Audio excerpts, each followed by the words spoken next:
This one I want to get right into. This is another long overdue, not just anthology movie, not just horror movie. Some could consider it a horror comedy, but just a movie. I don't want to talk too much in the intro about how socially relevant this movie hits, especially today, because I feel like I want to save that for the rating. I don't want to, blow the load too fast here praising this film. But there's a reason that I picked this movie.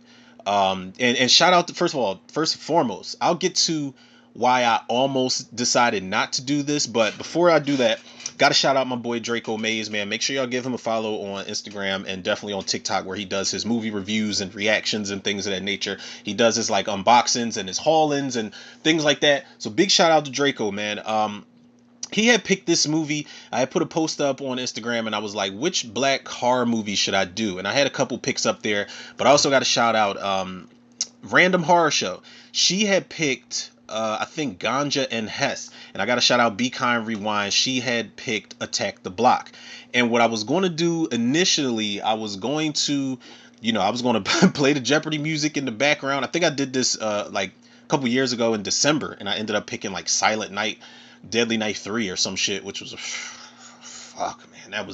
That's PTSD Vietnam flashback type of commentary right there. It was awful. But I was gonna play the Jeopardy music, ball up the pieces of paper, shake them around in the hat, and pick one out at random. But I said, it's no way I can miss out on the opportunity to do Tales from the Hood. And that's not to say that I won't eventually do Ganja and Hess and do Attack the Block. Like, this ain't just, Black History Month. We can do black commentary and content in general all year round, man. That shit doesn't make a difference to me, because the black content will be in here regardless. But I told myself, there's no way I can miss the opportunity to do this commentary today and to get it out to y'all tomorrow. It is Thursday, so I plan on giving this to y'all tomorrow, probably tomorrow morning at the earliest, man. But there's a reason I picked this, man. Now, I did make it my business. I went as far as to make a post, and I said I was not going to be doing, for Black History Month, I wasn't doing no struggle porn movies, man. And when I say struggle porn, I'm talking about the hood movies where we're just shooting each other and selling drugs. I'm talking about the slave biopics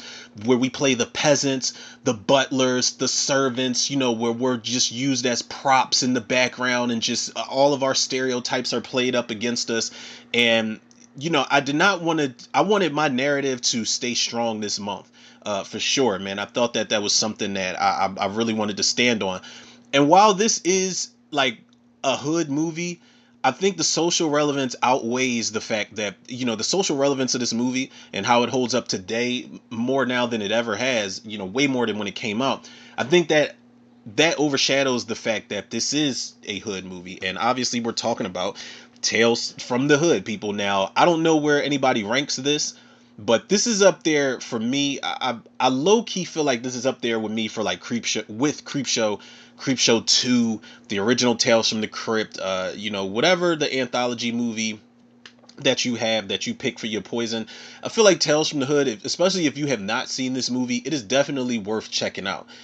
Depending on how far you like your anthology movies to go, because this shit goes to comedic levels at some point in time, and they are very well aware of the comedic elements. Now, it does get very heavy-handed, especially in the last segment. It is very heavy-handed, and that last segment in particular is one of the reasons I didn't want to include this in this month's commentary. But I feel like the way that the world is today and the message that they're trying to get across, it is very heavy-handed, but it's very relevant, man. They check a lot of boxes in this movie, man. So again, I have to give credit to Draco Mays for picking this movie. I think he actually reviewed this not too long ago, man. I think I saw that in my in my feed on TikTok where he reviewed this. I'm not sure exactly what what his rating was for this movie, but again, y'all can go check out his page on TikTok and make sure y'all give him a follow.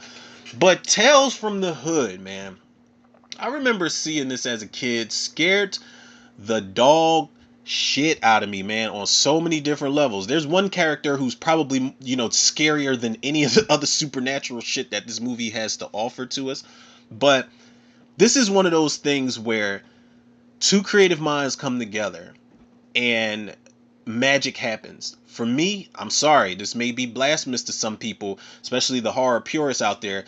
The fact that Rusty Kundiev, I don't know if I'm saying his last name wrong or not, Rusty Kundiev, who actually is a Pittsburgh, Pennsylvania native, man. PA stand the fuck up. And he's a Sag. So I definitely need this guy on the show, man. I really feel like I sent him a DM or something years ago and I just never got a response. But sir, if you are on social media or whatever, if you just so happen to come across this commentary, PA, we got to stick together, man. You know, Pennsylvania natives and the creatives bars got to stick together, man. So I was about to say we, but yeah, of course we, the listeners, everybody, we need you on the show for an interview, man. I would love to get this guy's take on the, his thought process and the creative process that went into making this movie. But I'm putting this collaboration with him and Darren Scott. I'll get into something Darren Scott has done that I had no idea he directed this until last year. Or at least I did, and it kind of slipped my mind. But Rusty Cundieff and Darren Scott getting together to write and direct this film is very equivalent to, and like I said, this may be blasphemous. I don't care. This is just my opinion. It's like when George A. Romero and Stephen King got together for Creepshow. It's like when Robert Rodriguez and Quentin Tarantino got together for Grindhouse. You know what I'm saying? These two guys, who are, I don't know what the motivation was for this, but they got together and created a classic. I don't even think this is considered a cult classic. I'll go as far as to say this is a classic film in the genre and in the black community for sure, man. This movie made a lot of waves back then, man. I remember the trailers, I remember the TV spots, I remember seeing it on VHS for the first time, and I just remember the overall impact it had. It was, word of mouth was crazy back then, and everybody was talking about this movie. Rusty Cundieff, though, he has, he's not only an actor, but I'm about to go to like some of his directing credits right now, because he was an actor. He played Tisha Campbell's love interest in the movie Sprung. That's like an underrated black comedy if y'all have not seen it. That shit is wild. But he got his start as a music video director, and I think his first feature film was Fear of a Black Hat. But I had no idea he had did an episode of Clueless. I didn't know he did an episode of the Bernie Mac Show, 25 episodes of the Chappelle Show, 21 episodes of Wanda Sykes Show. He directed a segment in movie 43. He directed 3 episodes of Second Generation Wayans. Let me say something about that right there. It is a fucking heinous crime that Second Generation Wayans, first of all, it shouldn't have been on BET to begin with. It deserved a better network. I'm sorry. I don't even think black people own BET at this point, man. I don't know what's going on with that and the bidding rights for it or whatever the fuck, but Second Generation Wayans deserved more than one season, and it did not deserve all the way people slept on it and then overall just didn't respond to it well. I hated that for that show, man. That was one of my favorite shows, and I was a little late. I was a little late to the party with that show, man. I was so mad that they didn't continue on with that shit, man. But he's had his hand in a lot of shit, man. His partner here, however, who helped him write the script, Darren Scott. He produced Menace to Society, but I had no idea that this was the director of one of my favorite and underrated hood movies. It was actually his directorial debut, Caught Up. And Caught Up's got Bokeem Woodbine and Basil Wallace, and I think is it Melinda Williams? I don't remember the chick's name who played the psychic. She was fine as hell in that movie. But Clifton Powell's in there, man. It's a really, Tony Todd pops up at some point. L Cool J and Snoop have cameos in it.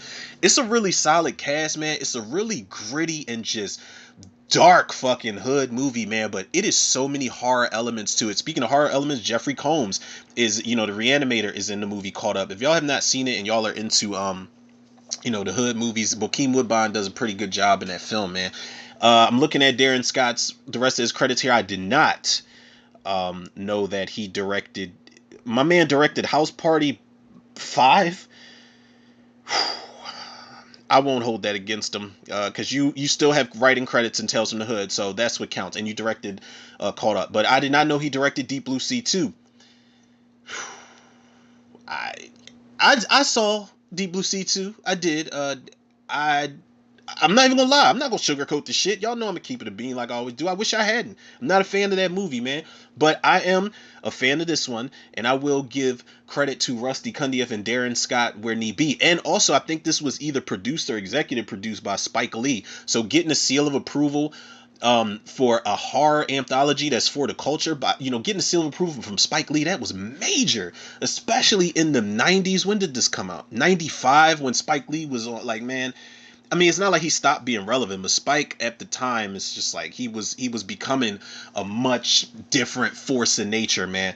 But the cast in here stacked top to fucking bottom, man. You got the late great Clarence Williams III playing Mr. Sims here. He is absolutely fantastic in this movie. Corbin Burnson, Joe Torre, DeAndre Bonds. I just was singing DeAndre Bonds praises and saying how he terrified me in Snowfall. I was just doing commentary for The Wood. Y'all can check that out if y'all want. Samuel Monroe Jr., who's in here, and this motherfucker, he's like the black Michael Rappaport, where I don't know if I would trust him in real life because of the characters he plays.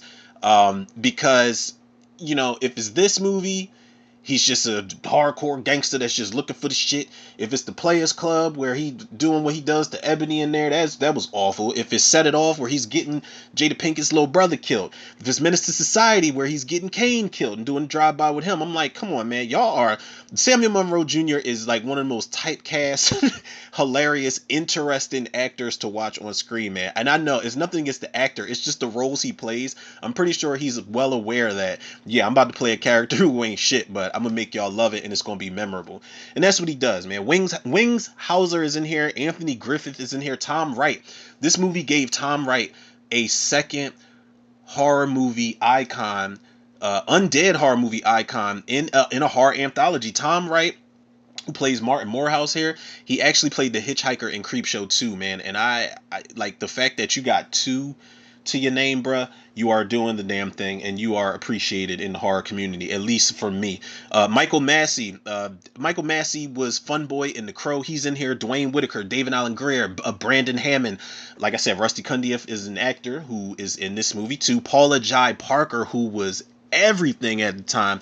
And also, recipe shout out to Lamont Bentley and Rosalind Cash. They are in this movie as well. They are in one of the more hard to watch segments in this movie, man. But we're fucking 12 minutes into this intro, man. This is how much I've been waiting on this, people. This is streaming on Vudu, just in case y'all are tuning in. And y'all know, if y'all are tuning in, y'all are the true To The Reviews MVP. So let's get it popping with this Tales from the Hood commentary, people. I will hit the play button in 3, 2, 1.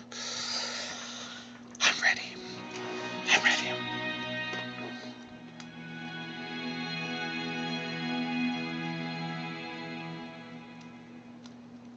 Such a soulful introduction for such a wild fucking movie.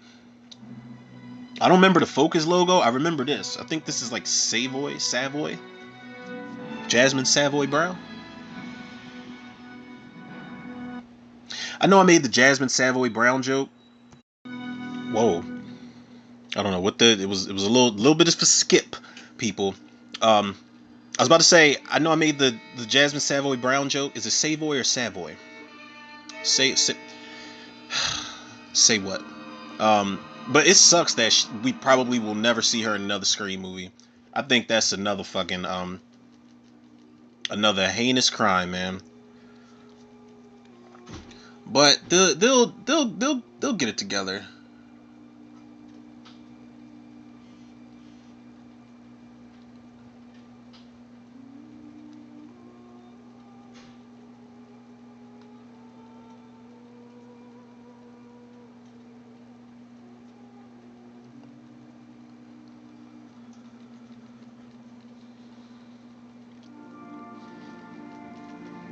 It's a cool intro, man. I feel like it's the calm before the storm.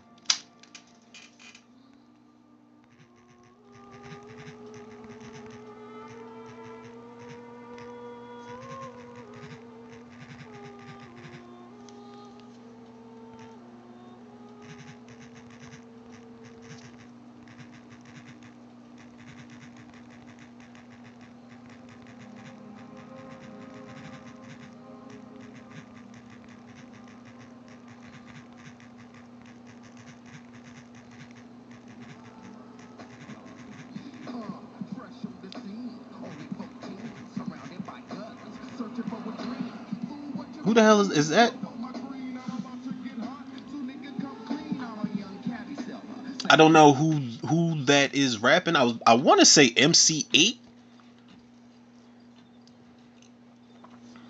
Oh, Christopher Young did the shout out to Christopher Young, man. For all you Hellraiser fans out there, he did the score, I think, for at least the first one, maybe the first two, but whenever you hear that classic Hellraiser theme, that's Christopher Young right there. He's done a lot of musical scores though, man. He is amazing. I want to say he did. Don't quote me on this. I want to say he did the score for Urban Legend. Was it?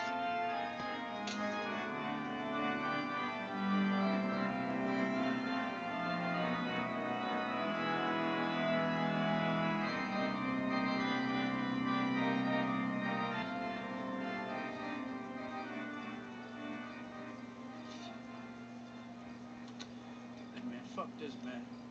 I ain't with this shit. Y'all can have this. What? I just ain't into this dead people shit, alright? Shit, man, that place does look evil as hell.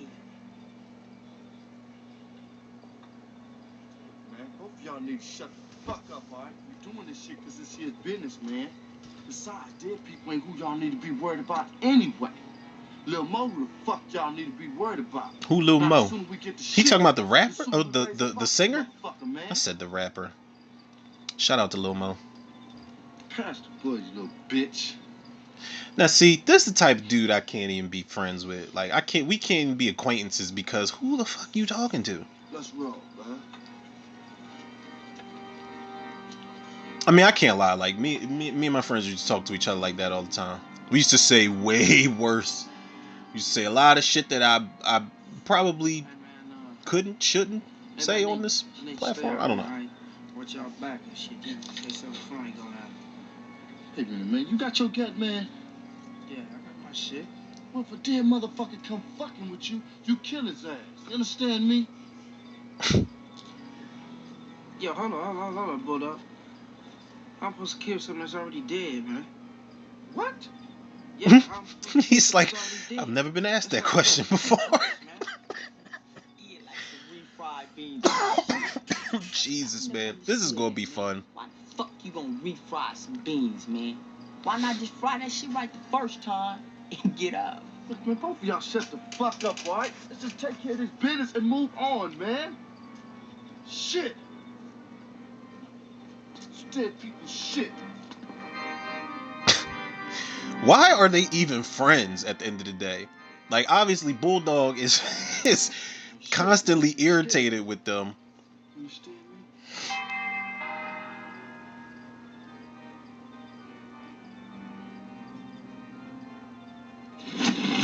Oh, jeez. Oh boy, people, listen. If there's a couple skips throughout this shit, my apologies because I think that's two that I count.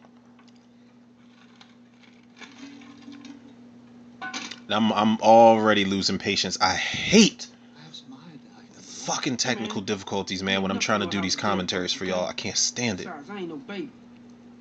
Of course you're not. Anyway, Clarence Williams III, people. Nigga, what's up, man? Come on, partner. Got no time for this. Let's just take care of this business and move on, man. How many times he gonna say the same thing over and over? Now, where's the shit? Never mind, because he says that shit literally like 1,000 times in this movie. Shit that you found. Damn, I should have did nah, I wouldn't have made it. I'd have been asleep within the first 10 minutes of this movie. I should have said I should watch this, do a commentary for it, and play a drinking game. Take a shot every time they say shit in this Yeah, we movie. got the money, old man. Whoa. You get it when we get You'd be the right in the shit. spittle with alcohol poisoning. Shit. The shit. Drugs. You get the drugs, then I get the money. Okay. You know, this is all new to me. I'm not a drug dealer.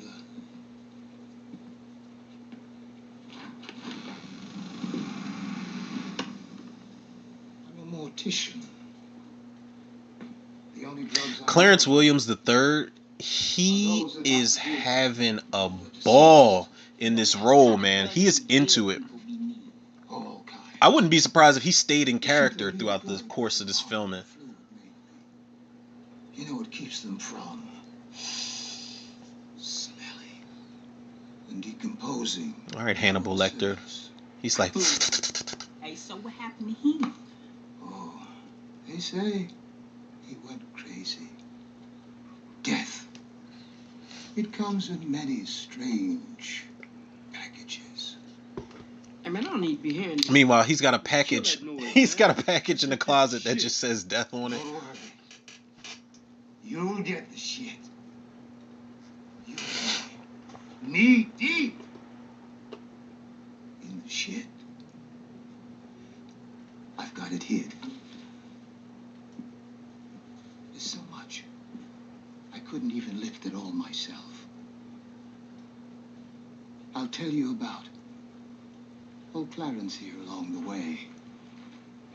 How Yes, of course. just You're scared. awkward and Hmm? disturbing does it have to be? Like when you're an actor or an actress and you have to like do a scene where you are in a casket. I think that is so. Voices. It's just, I don't know. There was an interview where Danielle Harris said that she would never. She was in in Halloween 5 where she has to get into the casket and Michael's about to kill her. She said she would never do anything like that in her adult career.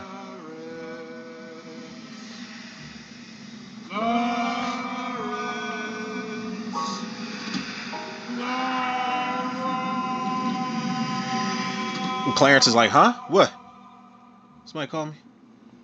I wasn't dead. I was just sleeping. Michael Massey, man. Now I hate to. I purposely didn't want to bring this up the moment I said Michael Massey was in this. And rest in peace, shout out to him. I think we lost Michael Massey too.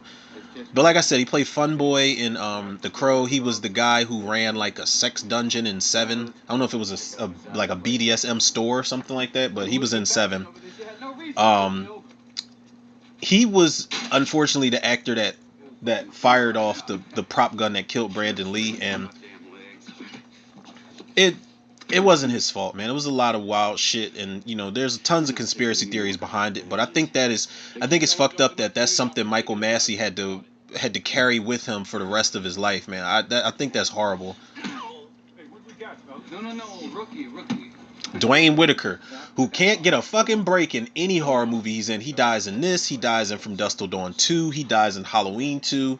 What you got? And he's also that creepy, weird motherfucker in Pulp Fiction. He's one of the two. I can't even really. I don't want to say what he does to Ving Rhames, but he doesn't do it, but he watches it, and he's like kind of cheering it on. Big mouth, goddamn son of a bitch. Whoa. I've got nothing against good cops. You what? Insults I 101. said I've got nothing against good cops, but I will see low-life scum like you run out of the department. Right. You shut the fuck up. Woof. This is rough. And then listen, his reaction of just swinging on Strom like that, fuck yeah. Oh. I think this is is this Strange Fruit? I know it's Billie Holiday. But I remember being a kid watching this scene, watching them beat the hell out of this black man, and it's not that I didn't understand it. I just couldn't believe I was seeing this on screen. It's bad enough it's a horror movie, but to see this happen, that's why I said it's a lot of social relevance to this movie, and it checks so many boxes in the black community, man. Hey, son of a bitch. It's not bad enough they beat the fuck out of him, but you got to choke him to death too. This man's Martin Morehouse. I didn't recognize him. What the hell's wrong with you? What the hell is wrong with you? Fuck off. He said fuck off. But this happens. Like I don't. It's no way. I was about to say I don't mean to get heavy-handed here and talk about certain topics, but there's no way I can watch this movie and stay quiet about it. This is happening. Not so much all over the world, but in the United States, we see this happen way too often. It's too televised. It's too common. It's just too regular at this point to see black men either unjustly abused, unjustly arrested, or just flat out murdered by these cops, man. This is why I said that this movie, watching this in 2024, is crazy. How relevant it is. Listen good. And what he's about to say, what Michael Massey's about to say, Are cops. yep. Who the fuck are you to judge them? Shit, man, you got a green dick. Those two guys have been risking their asses on the street for years. See, the fucker went for Strom's gun. Shit. Oh, no. Maybe those two guys went too far tonight. Maybe it was all a mistake. But next time, it could be you. So, you know, you don't ever roll over. And you never rat out a fellow officer. And you never He's like, get the fuck off my chin, bruh. break the code. Never break the code. And this is what people mean online when they say, you know, it's blue back to blue. You know what I'm saying? They don't give a fuck what color you are, like, especially if you black, but if you ain't blue, then they don't give a shit, man. And you have a lot of cops that do that. You never break the code, you never go against the grain. You know, they will cast you out if you go against the grain. And I feel bad for a lot of the good cops out here, because there are really good, dedicated, loyal, trustworthy cops in the world, man. And I feel like shit like this that really happens in real life, they get looked over. They get categorized because it's like, oh, well, y'all all back each other, so there can't be any good ones out here, right? That's just the thought process we have. And the fact that a lot of cops don't speak out against shit like this when it happens, it makes it even worse. The cops are dealing drugs. Oh, he doped them up. Oh, fucking needles. Mark Morehouse is like, I'm trying not to fall asleep, but I can't stop rolling over. Planted the drugs on him and all of that shit, man. This was well deserved. Like, you know, these little morality tales and these comeuppance moments and these anthologies are so sweet to watch, man. The cops deserved it. And he says to Clarence at some point in time, he's like, where were you when I needed you, brother? Because he did not speak out on it. Or maybe he did speak out on it and they threw him off the force. I'm not sure how that whole thing went, but Clarence is not a cop after this sequence.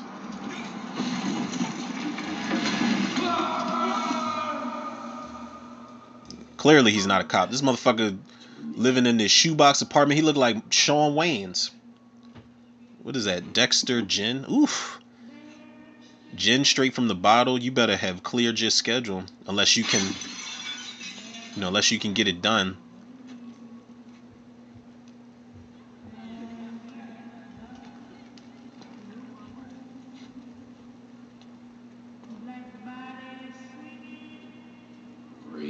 I love this shot.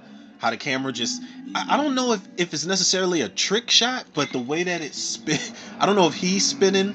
Yeah, he's spinning around and then the camera slowly spins with him. It's simple, but it's effective.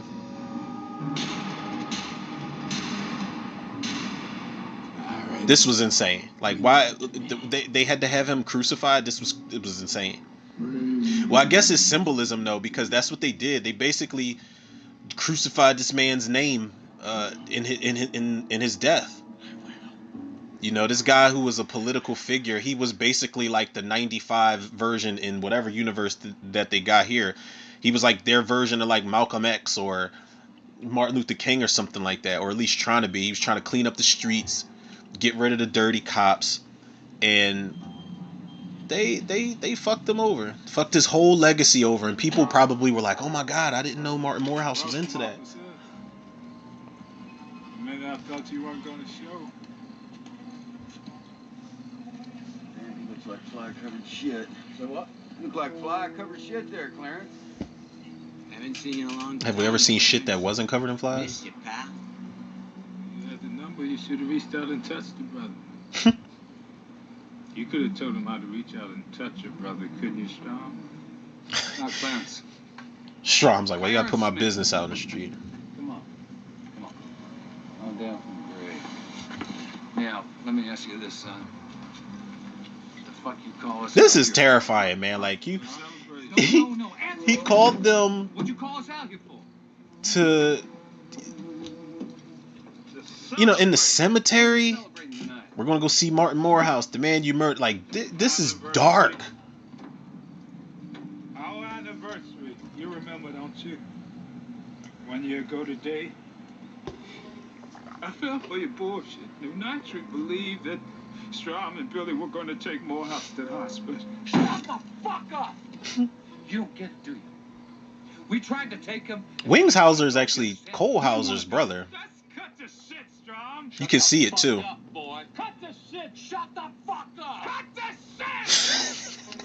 Like two siblings arguing. It never did make any sense. Just say it. David, for who? Hey, Clarence. We go down. You go down. Yeah, that's right, Clarence. You go down. You guys Down. man, and you ruined his name.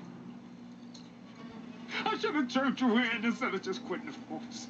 You quit because you're a pussy. You're a goddamn pussy. Strom is terrible at insults, man. He just like he's not too quick on his feet. Do is pay our respects. What do you mean? Pay respects. Pay Martin Morehouse a real visit. Or are you too much of a pussy to visit him? Fucking fruitcake. I'm supposed to visit a dead guy. Are you saying you want us to go out to Morehouse's grave with you? That's exactly what I'm saying. Excuse me, excuse me. Huh? Fuck. He says, "Excuse me." He's so well mannered in that moment. Will that be the end of it? You'll be satisfied. I'll be totally satisfied. Well, in that case, I don't think there's a problem. I got no problem. You guys agree?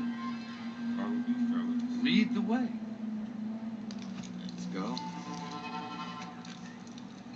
Hey, what the fuck are we doing? Clarence won't be making it back. They thought they had that shit all figured out.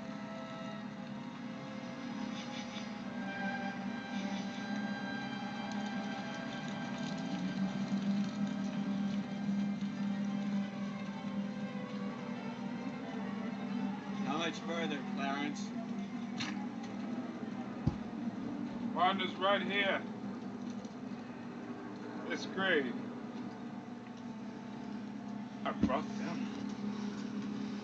Are you happy?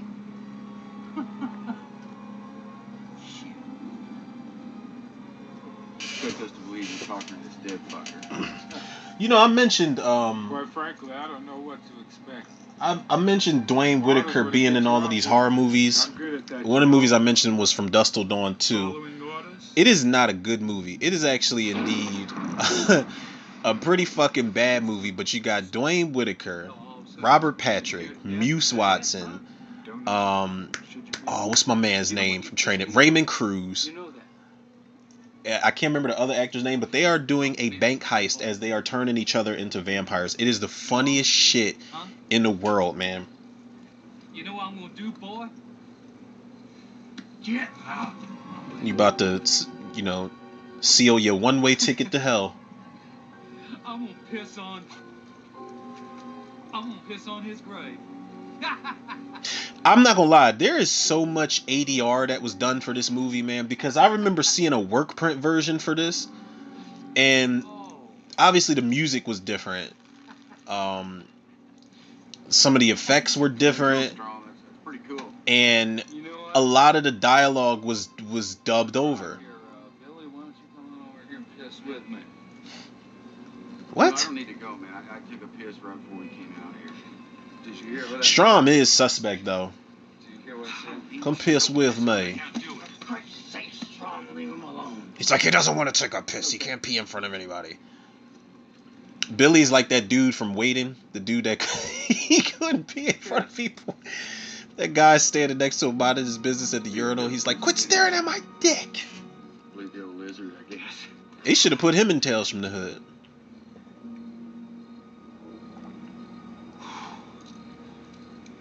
What's up with I forgot Michael Massey's character's name just that fast. But what's up with him touching people's chins and shit? Is that like a fetish for him? Clarence didn't even care. He knew Martin Morehouse was on his way. Oof. Oh god. Fucking. What have you done? You see what's going on? I'm telling you, yo, when this happened, I was terrified. Where the fuck did he go? Yeah, I love how the grass just patched itself back up. He's like, if I empty the clip on the tombstone, it'll work. There's no time to panic. Well, when the fuck do we start to panic?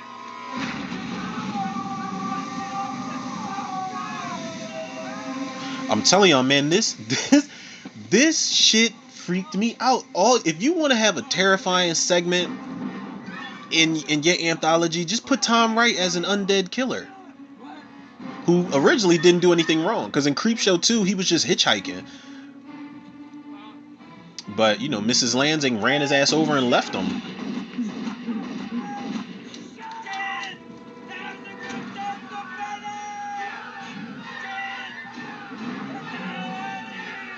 He's like, damn, bullets ain't shit. He's scared to death, yo. So satisfying.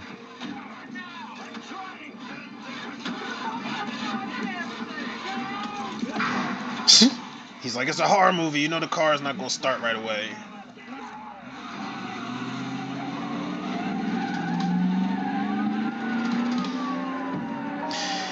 Real shit, you know how you know I saw a work print version of this? Because in this sequence, they were playing music from Hellraiser 2. No lie, yo. Ooh, that shot is, oh my god. Martin Morehouse, he put the pack boosters on to catch up to them.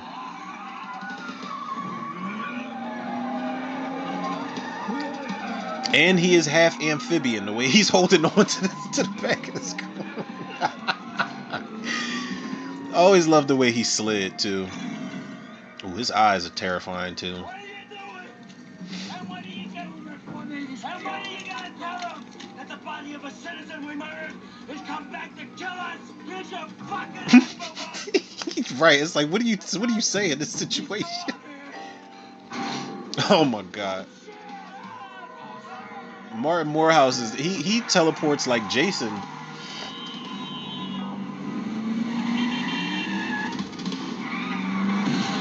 Oh my god, how clumsy can you get behind the wheel? He's like, hold on, I'm about to crash into everything. What's happening? Jesus, what the hell is he? I don't fucking know, man.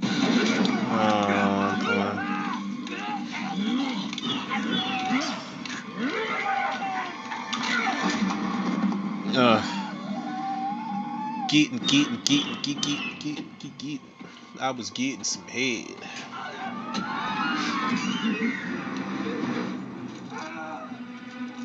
I hate the way that flesh is dangling off where his head got separated at.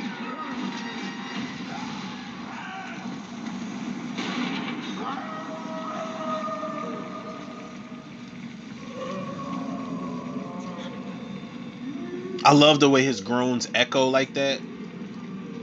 Because it lets you know, like, he's not just zombified. Like, you are dealing with supernatural Martin Morehouse at this point. He is undead supernatural. This is beyond Jason Voorhees in Jason Lives territory. He can make shit levitate. He can make grass patch itself back up. Oh, they do the same thing with this shot right here. How he spun around and then the I love it.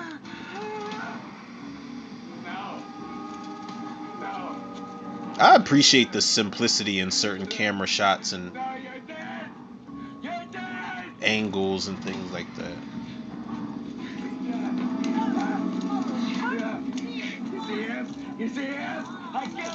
And the irony for Michael Massey's character to find himself in this alleyway with the fiends and, you know, they looking at him like, yo, bro, you on the wrong side of the tracks.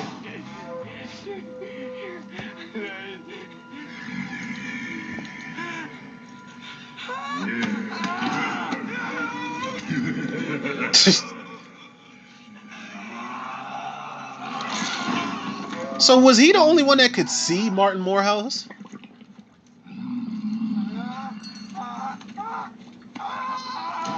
Or were they just like, yeah, I knew he wasn't dead. What's up, Martin? Oh god, not the needle. Even if he stuck him with that one needle, he's done for. All types of diseases. Oh god, and his back hit the fucking.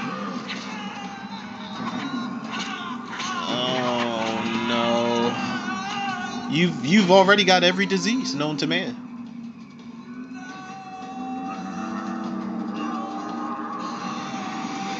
Ugh.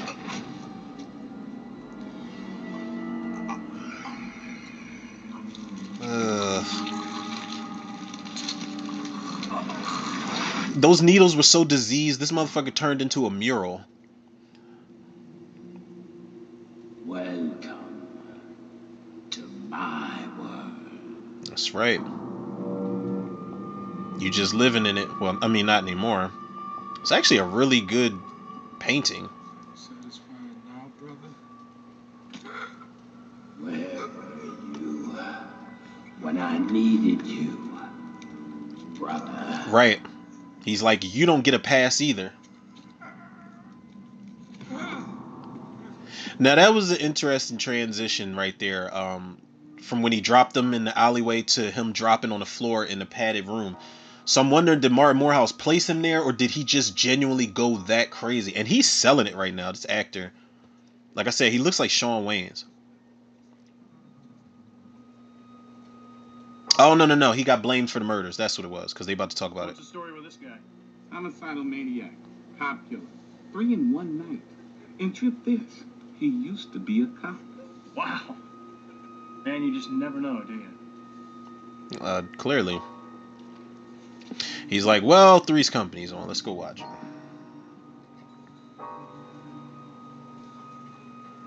Yes, sir. Yeah, he sold it, man. The way that he's just talking to himself like that in a straight jacket, that was great. Talk about some insane in the membrane type of shit. Shut up, man. Them pigs got what they deserve from him, boy. Oh, man. All the shit he talking about, man. Can't be for real. Sometimes reality is just a matter of perception. Fuck now. Some cool drapes. Not even gonna lie. Perception. A cornucopia. A clash of divergent ideas. Come on, man. Man, what type of shit? What the fuck happened? Can we just get our shit and go? Joe Torre was over it. Joe Torre didn't want to be there in the first fucking place. And I love that he stays true to his character where he's just like, yo, can we just get our shit and go? A boy named Walt. Oh, this is the Brandon Hammond segment. Brandon Hammond, I think his birthday just recently passed. Because I saw Vivica Fox put a picture of him and her up there.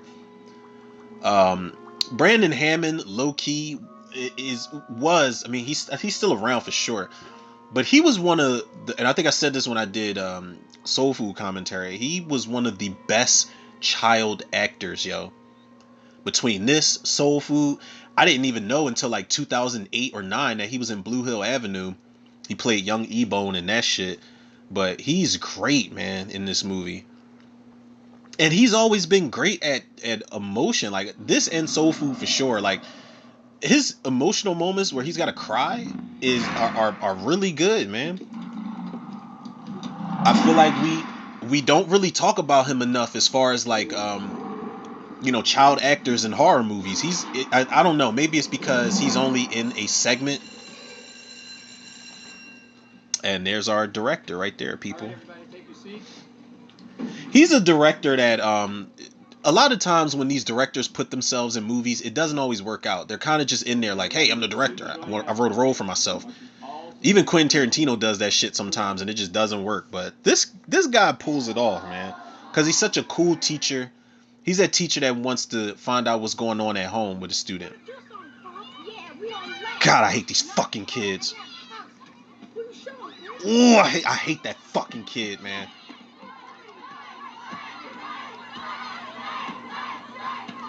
He didn't even do nothing. He just started a fight with the new kid. I fucking hate that kid. I'm not saying that kid gets what's coming to him. What's the problem? You must really like attention, huh, Ty? Come on. Even as a kid, like I wasn't, I didn't walk around as a kid like I was some tough guy. I hated fighting as a kid. I used to get bullied as a kid, man. But that motherfucking kid, that's why I'm like, that's one of those kids where I'd be like, okay, I'm about sick of you. Did Tyrone hit you in the eye? That didn't just happen. It's a couple of days old. Look at the coloring. All right, lady, damn. Tyrone didn't hit you. Well, who did? Was it one of the other boys? Walter. This lady was in. Is she from A Living Color? Home, maybe your mother. I really want to say she was a cast member on A Living Color. She looks so familiar. He's dead. I'm sorry. Yeah, you sorry, but then he be all in. No, I'm not gonna say he tries to push up on the mama, Little secret, okay? because the mama be flirting with him low key. The monster. The monster.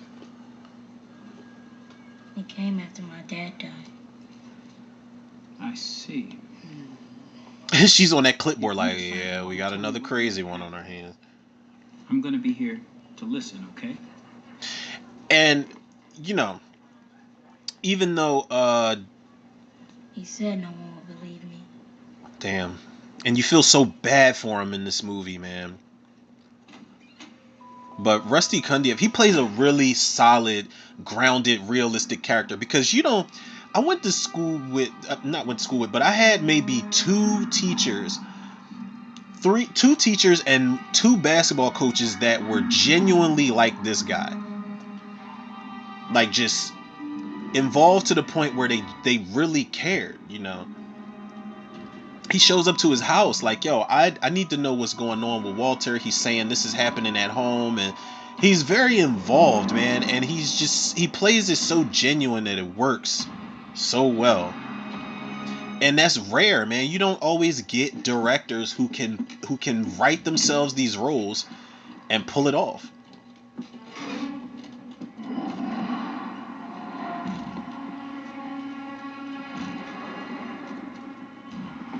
Now, if he's a monster, don't you think you needed more other than a toy chest and a clothes hamper to keep the door closed?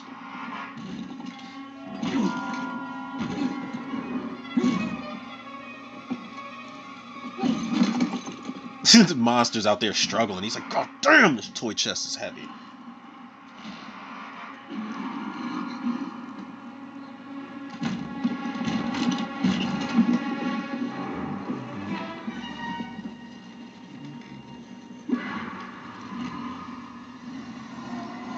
That hand. Walter saw that hand. He's like, just come on, just get it over with, man. Fuck that. Walter should have just plunged out the window head first. He's back. Back. He lives there, right?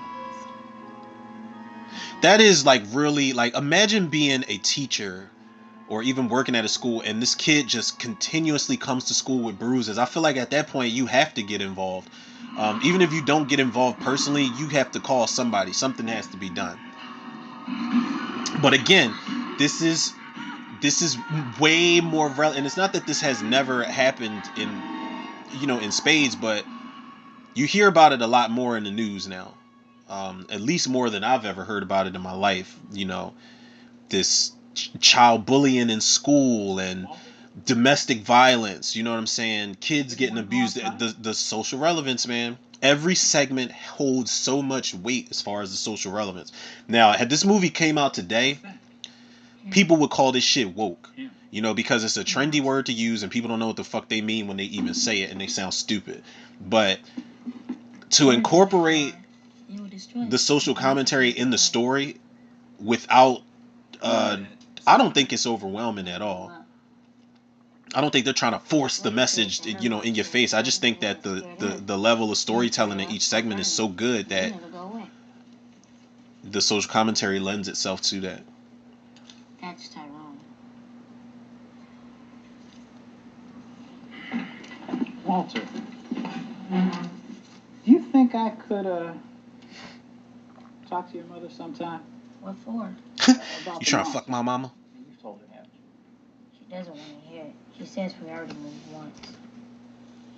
No, I don't think that drawing these pictures is really the answer to your problem. But I think we can work something out together. Okay? Okay? I guess so. I will see you after recess. He didn't even try to be subtle about knocking that paper over. You did it on purpose. Now come pick it up.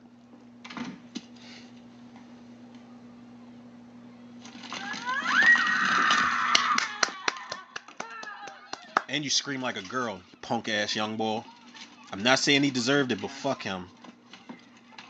What happened to him? He was running in the building after recess and fell down the stairs. Good. Well, did somebody shove him? No, he just fell. Sort of collapsed.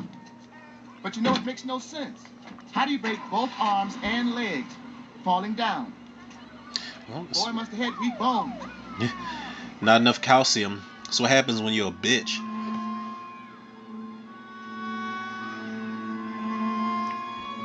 Good job, Walter. Good job. Now draw pictures of the rest of the bullies and let them know. Tell your friends about me. This artistry is deadly.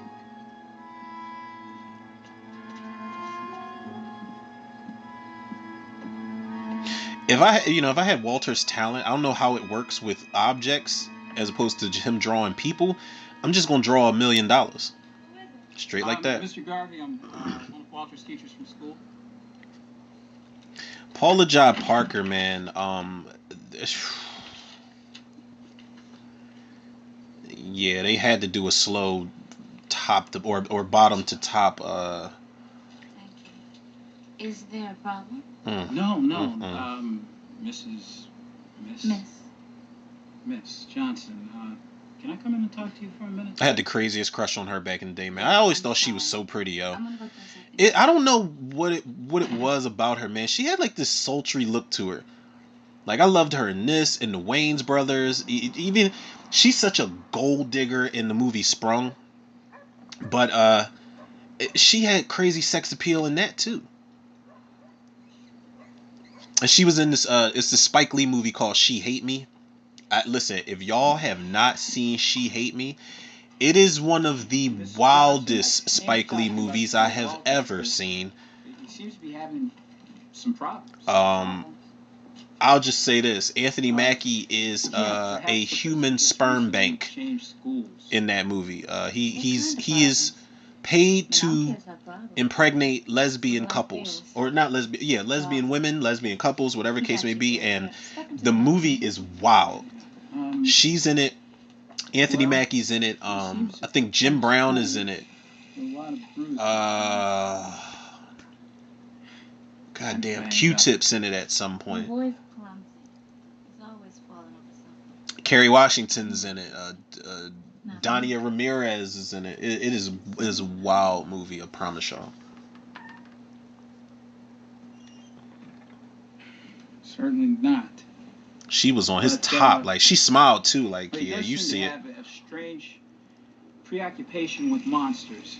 I mean, a monster in particular that he says lives here in the house. Sounds silly, but... Walter! Listen, there's no need to bring Walter Look. into this. I told that boy about going on with these stories. I can't have it. Walter! I said get your narrow behind in this kitchen now! Miss Johnson, Said I every just black came to mother talk ever. To you. Get over here. What is your problem? Now, why the hell are you going on telling this man these crazy stories? Didn't I tell you to stop with all this monster foolishness, didn't I?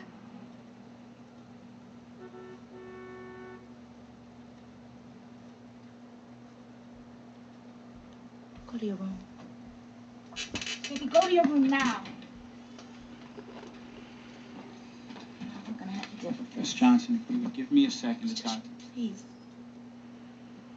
Just keep quiet. Don't say nothing. Yes, ma'am. You can tell how terrified they are of David Alan Grier in this movie, yo.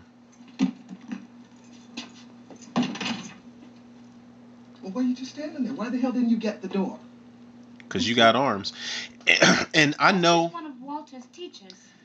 He was just leaving. this is so common. Just the way that he carries himself as the Is there a problem?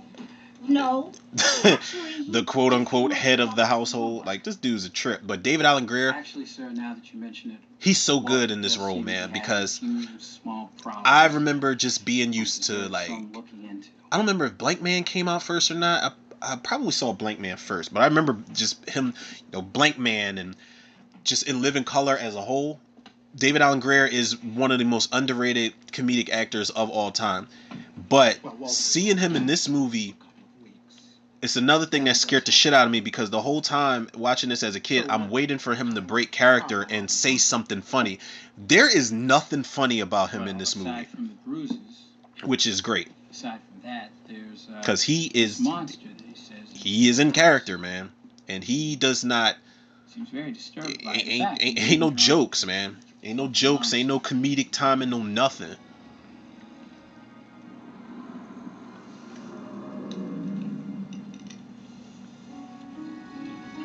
He thinks he needs to kill the monster. I mean, he really believes it. The way he looked at him when he said kill, he's like, oh, really? I'll talk to him. That's it. You'll just talk to him. Oh my God. I will talk to him. I swear, my dog, he waits until I record to do this shit. Okay. Sissy, would you show him to the door, please? He ain't even finished his drink. Thanks for the tea. Look how he's looking at him, yo. He's like, oh yeah. He's like, I've been whooping this boy's ass throughout the whole movie, but now he's looking at the picture like, this don't even look like me. Go to your room. I guess Walter took some artistic liberties with the picture, as any artist should. You got to make it your own and put your own stamp on it. Oh shit! They dropped the trailer for X-Men '97, and they dropped the trailer for, I think it's called Sting. Is it Sting, Bite? Something. It's something with Spider in it, and I've been waiting on this Spider movie. It's like a fucking like a creature feature bug version of like Clifford or something. The more that this girl gets attached and loves the spider that she's got as a little pet, the bigger it gets. Which is crazy to me. And the spider's just gonna go crazy in this apartment building. I love that. How he's got the horns on his shadow. His body's regular, but when he walked in there, he looked his head almost looked like devilish. That was a nice little effect, man. So many subtle effects in here. Picked him up against the wall.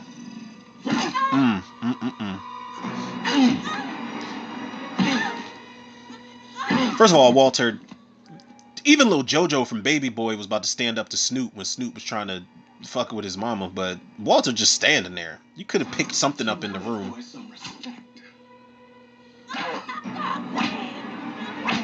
Walter, you ain't even trying to help.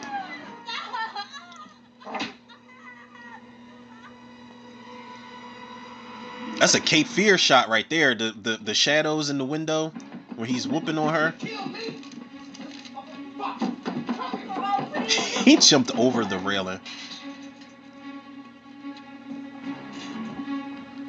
Speaking of teachers getting heavily involved, man. Your ass is mine. Oh, you gonna draw a picture of somebody, make them look like a monster? What, you think that shit is funny? Well, yeah, you got a tattoo on your arm that says monster. You okay?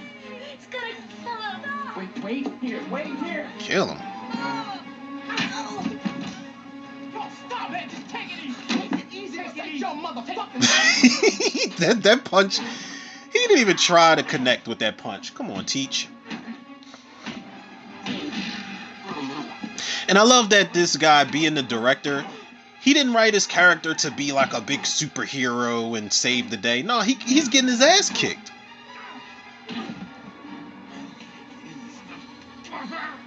He couldn't believe he told him to take it easy. He had to repeat it. It's like that Kevin Hart joke where he said the husband comes in later and he's like, a sip of my goddamn juice.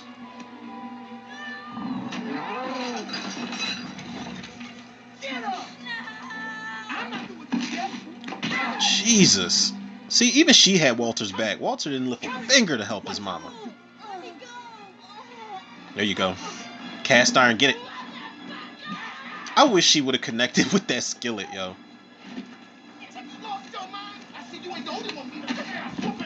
Jesus.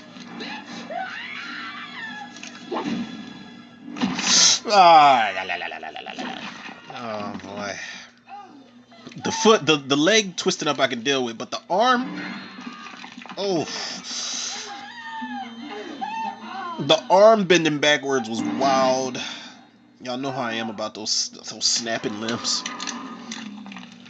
But it's like, Walter, you could have done this an hour ago when we was getting our asses kicked all up and down this house. Now that part right there, that was definitely played up for laughs when he said that. But I think it is.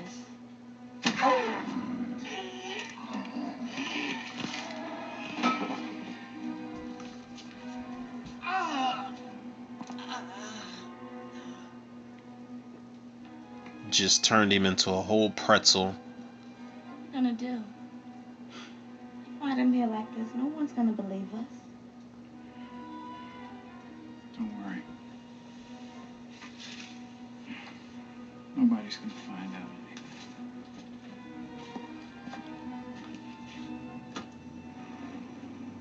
Walter, you know what to do. And I love that he let Walter do it. I love it. It was a nice payoff, man.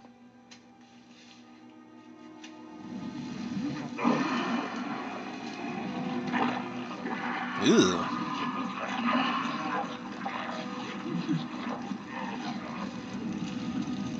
Okay, so how do we cover up the burnt floorboards at this point? Do we get a rug in the kitchen? Who the fuck? First of all, Clarence Williams III as the mortician. Who the fuck is wasting a casket on those remains? The monster. Look how they looking at him. They like, listen, Man, man. is that really how we got dropped? Man, close this thing. Oh my god, this doll, this little puppet doll, whatever you want to call it, I almost forgot about that little fucker right there. So dead motherfuckers be playing with dolls now, right? Yes. And you know what? I can't even... It's a way station for lost souls. Mm-hmm. Well, sometimes, when a person's body has been through a lot, the soul is displaced. This doll is a place for the soul to survive until it can move on. Man, you for real? Yes! Bulldog looks like for all you NBA fans out there that may be tuning in, tell me he don't look like DeMarcus Cousins. Just angry all the time. But I can't, you know, as creepy as this doll was, especially when he starts getting busy and running around this crib. You can give it any name you want. The doll is actually the protagonist of this segment. Corbin Burnson's the villain. One thing. Another qualified individual won't get a job or an education simply because he's not the right color. Jesus. I thought that's what we were trying to get away from. Look at Corbin Burnson on the TV. He's like, vote for me to fuck up your life. Isn't it about time? That's great. I'd even vote for me. Oh, shut Listen, up. by the time I finish with you This actor, this dude. Well, let me look up and see what this actor's name is. Starting to look like a damn minstrel show out there. Roger Smith. This dude's been in so many movies, man. He was on, I think he was on Get on the Bus. I think he was on, I know he was on Poetic Justice. He got Game. He's in so many movies. The crazy thing is, I kind of liked his character in Poetic Justice, where he's like the gay hairstylist. I think his name was Haywood or something like that. And I don't think they ever explained, like, he gets a phone call at some point in the movie and it just fucks up the rest of his day. He's just slumped in the chair, just plain faced, and he's not even talking about it. But he's ready to fight the dude Dexter that works in the hair salon, and he's like, I got your bitch. Can anything be done? Well, there are certain things that we plan to do. There ain't nothing we need to do. Whoa. We're gonna take care of it. They're gonna make him pay for being here. Who will make him pay, sir? The souls. The souls are gonna make him pay. They're gonna make him pay for being here. Miss Cobb was the keeper of the souls. And now there's no peace. There was peace, but there's no peace in the dollhouse now. Jesus, he is into it, man. He reminds me of like when Mike Epps spoofed that was it Charles Ramsey or somebody that found the missing girls? It reminds me of when Mike Epps spoofed it. He was like, it was Tootie or Blair. Somebody from Facts of Life was in that house. Because anytime it's a news report, listen, I hate to say it, it's always one. It's gonna be that one black person that runs up. I'm gonna tell you what happened for real. We found a leprechaun in the tree. The old man snapped. Turned into a massacre. Hundreds of slaves. Lynchings, burnings. 12 bodies hanging from that tree alone. Sounds so proud of it too. Sick bastard. Now fools believe that their souls never rested till Corbin Burnson, though, he's a great actor, man, and him being a great actor plays into the fact that his role here is written. His character's written to make you absolutely hate him, and he's such a good actor that he makes it work. Word is, they remain in the house right to this day. But this social relevance here, I don't want to get too into it and get repetitive by the time I do the rating. But politics, racist politicians, you know, the whole smoke and mirrors. Let me play my part and try to get the black vote. But when them curtains close, when them doors close, when them cameras is off, it's going to be every racial slur you can think of thrown around between the politician that's running and his closest person to him. This is what happens. You know, if this would have come out, again, if this would have come out today, this would have been a play on Trump and his run for presidency and all of that type of shit. I've got my work cut out for me, don't I? That's one of the reasons I don't get into politics, man. It's all smoke and mirrors for me, honestly. That's just my personal opinion. It's one of the reasons that I say, like, in the Cinemaniacs group on the platform, you know, religion and politics is always off limits for me for the most part. It's just not, it does not fit the narrative. It's not something that I plan to just get into as far as a topic goes. I'm gonna pick the whole place over. I just let people have it, man. I remember I went to my uncle's crib, man, and they were down there. They start talking about politics and start talking about Trump and Biden. I just went upstairs. I went upstairs and sat on the couch and just scrolled on the phone for a little bit. I said, I'm not about to. Not only am I not going to take part in the conversation like that, but I don't want to be around it.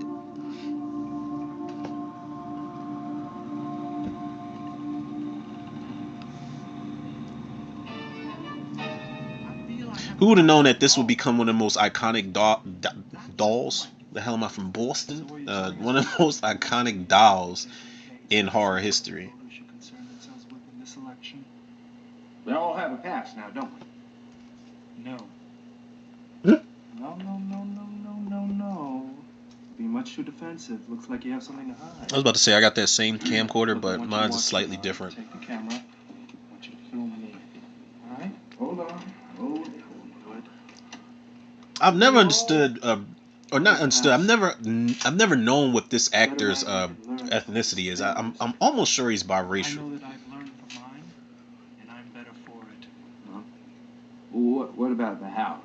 Well, I think that it's quite unfair to judge me or anyone else by the misdeeds of his ancestors. After all, I have quite a few of my own to account for. Aren't you afraid of the dolls? What about the ghosts? Well, the only spooks that I'm afraid of are the ones with guns. If he is biracial, he clearly doesn't tap into his black side at all. No, not if you want to get elected, you won't. Okay? Jesus, I've been around you too long. Okay, look, Duke, this is the real response to that one, okay? Oh. Okay. You know, I'm not concerned with ghost stories. I'm concerned with traditional American values. Original... The hell, he tried to recreate the Psycho stairs fall? Ooh.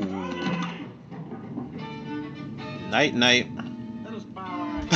But the way that he like was losing his balance before he actually fell, it reminded me of when wasn't as great as a shot. You know, not to take away from this director, but it reminds me of when Hitchcock did that. I don't even know whether to call it a dolly zoom, but it was that insane shot he did where the guy gets stabbed and he's falling down the steps in Psycho. To eternal life. To the rumor that Mr. Willis's death was the result of some mysterious circumstance. Everything's a fucking conspiracy theory with you people, huh? Don't you think it would help your position with the black community if you simply left Wilkes Manor and found another residence? Yeah, I think it's unfair to judge me or any other person by the misdeeds of their ancestors. Besides, I have many misdeeds of my own to account for. Basically just ripping off what his boy just said. Well, the only spooks I'm afraid of are you spooky reporters. Yeah. Way to clean that up, too. You need to be scared, Mr. Nectar. Them souls don't want you there. They didn't want him there. Now you best to leave. This guy, he was a. I want to figure it out before I look it up. He was a cop in. Oh my God. I don't want to say it was RoboCop. He was a cop or like a police chief or something. Fuck it. I gotta look it up. They don't want you there. I want to say Die Hard. Was it Die Hard 2 or Die Hard 1? Let me look him up. What is his name? You hear me? They want reparation. Art Evans. They want reparation, Mr. Nectar. Die Hard 2. I know I seen him in something. He was in a Trespass. I never finished Trespass with Ice Cube and Bill Paxton and William Sadler, Ice-T. He was in Metro. Metro's an underrated Eddie Murphy movie, yo. Stop the damn car. I think Michael Wincott. Michael Wincott plays the villain in Metro, and that dude is it's another guy who can be terrifying as the antagonist. This is the response to that one, okay? Here we go. Whoa. Go. I'm not concerned with ghost stories. I'm concerned with traditional American values. Original American. He didn't say it like that. Nice recreation, though.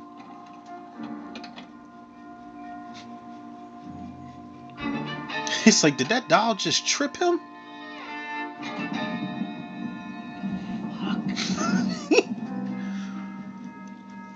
It's on now.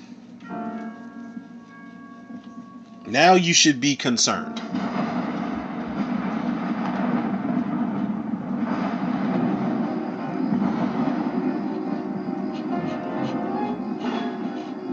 This is a pretty tall POV shot for a doll so little.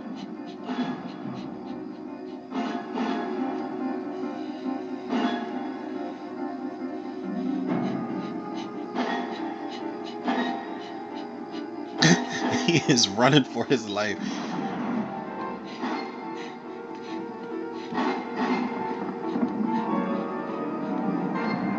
I need you or Janet to give me a call. There's something wrong here. Bruce! At least the doll knocked. Goodness.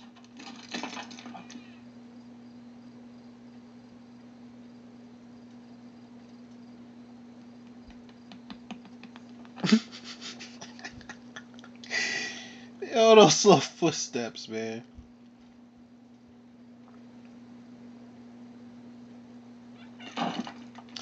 Oh, it's Lynn Whitfield's birthday today. Whitfield? Win? Whit or Win? It's Whitfield. From The Shy and Thin Line Between Love and Hate and Eve's Bio. She is another underrated actress. I can't wait to see more of her in The Chi. The Chi is actually about to come back on, I think, next month. You think you and some old voodoo bitch could scare me out of my house? Whoa. I don't care how many slaves died here. I did. You get no reparations. No reparations!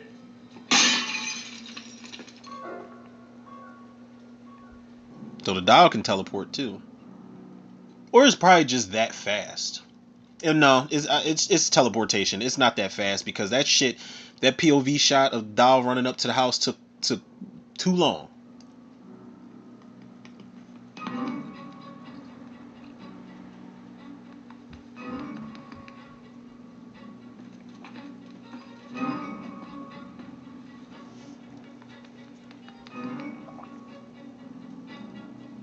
Even like, look, man. Even if the dolls didn't have souls trapped inside of them, what did you think was going to happen if you moved into a fucking, like a master plantation house? You might as well have moved into, the crib from Poltergeist that was built on the burial ground or something like that. It's just bad juju all around. Very bad juju.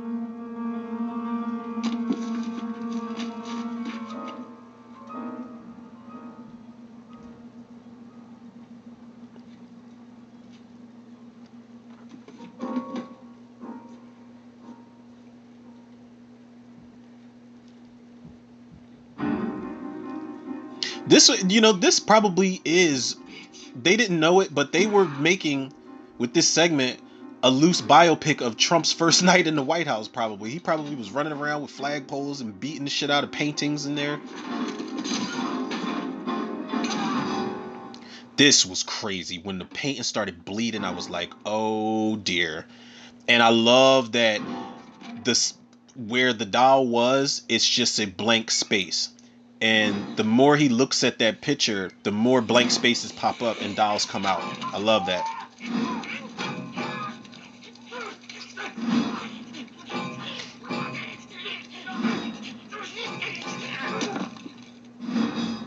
I remember there was a meme that it was like a split screen of this doll and Soulja Boy when he was on like the Love and Hip Hop reunion or whatever it was.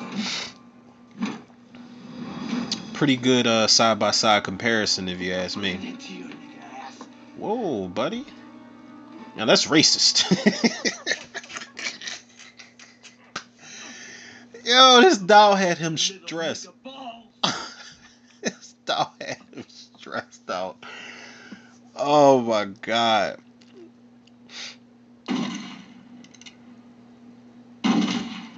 And you're a horrible shot.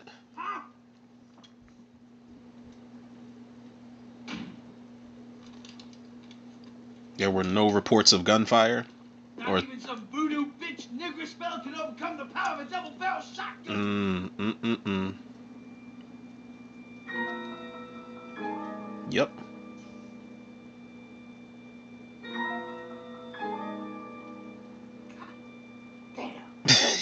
He's like,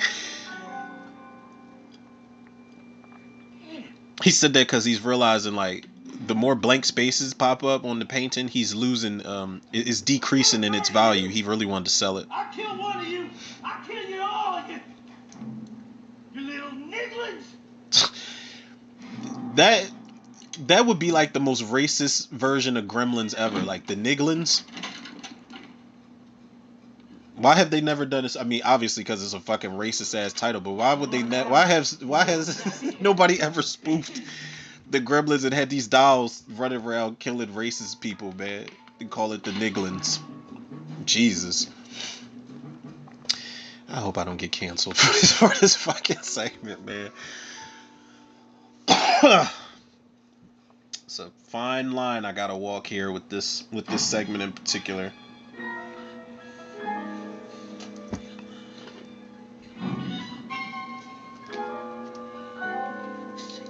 You little piece of black shit. Put himself back together.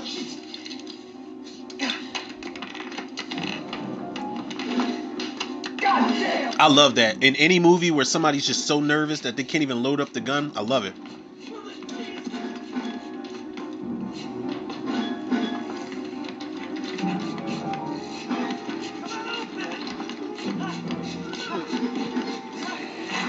You could tell he was a pussy for real. He didn't even try to kick that joint.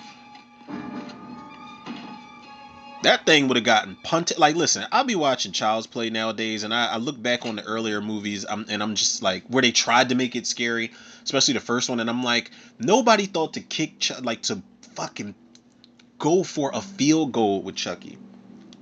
Just kick his ass into the next film or something like that.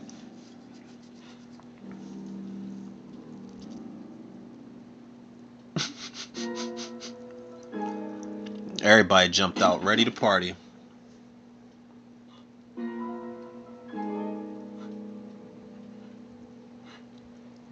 Different story and kind of anthology entirely, but there's this thing called Nightmares and Dreamscapes that I think is based off of short stories by Stephen King. And there's one segment that is reminding me of this. Like I said, not necessarily in context, but just the idea of these things trying to kill you. But I think the guy was getting hunted down by like army men, like army action figures or something like that. I think they blew his ass up at the end.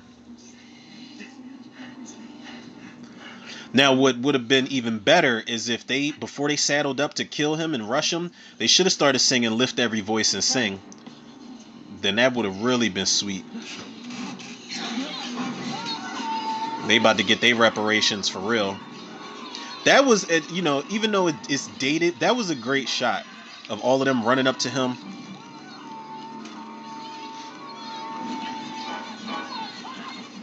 Even she popped out. She's like, yep, I need a front row seat to this. They having a feast.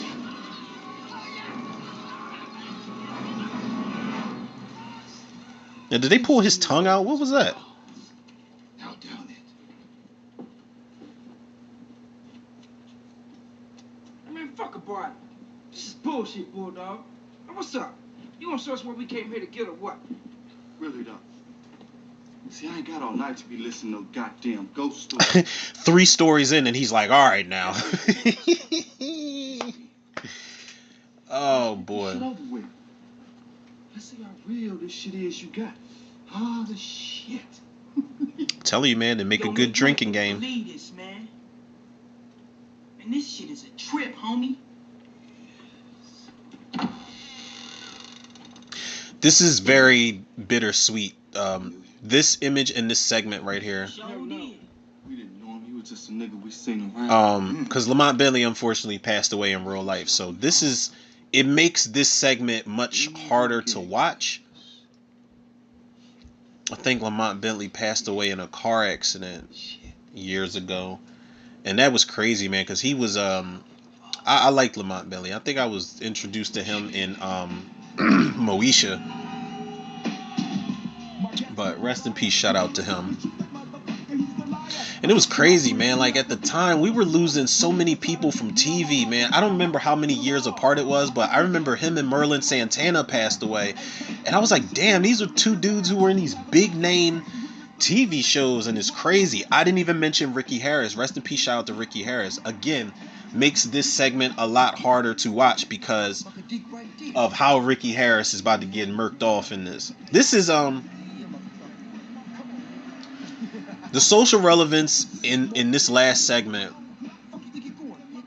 It hits different for me because me living in Philly this is every day.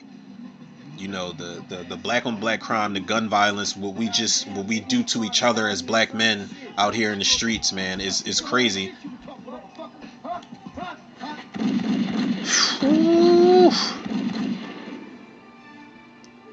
Even Ricky Harris is looking like, damn, dog. But yeah, this is probably the most reflective segment for me, man, because it's so heavy. It's like, goddamn. They almost made Lamont Bentley look like Ray J. On the chest. Blast your little ass dick on first. First of all, why does he have a jacket on with a beater underneath? Like there was like no shirt was an option. Too fucking many thinking on. Shut down, crazy K. You crazy, huh? Oh, look at how fucked up.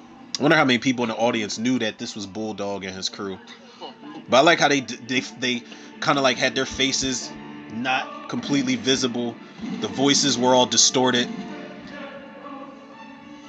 Now the only time you will ever see that many cops show up for a shooting is if there are black people involved, so they can. Yeah, this is exactly what would happen. They're like, look, I don't know who's in the right or the wrong, but we shooting all you motherfuckers.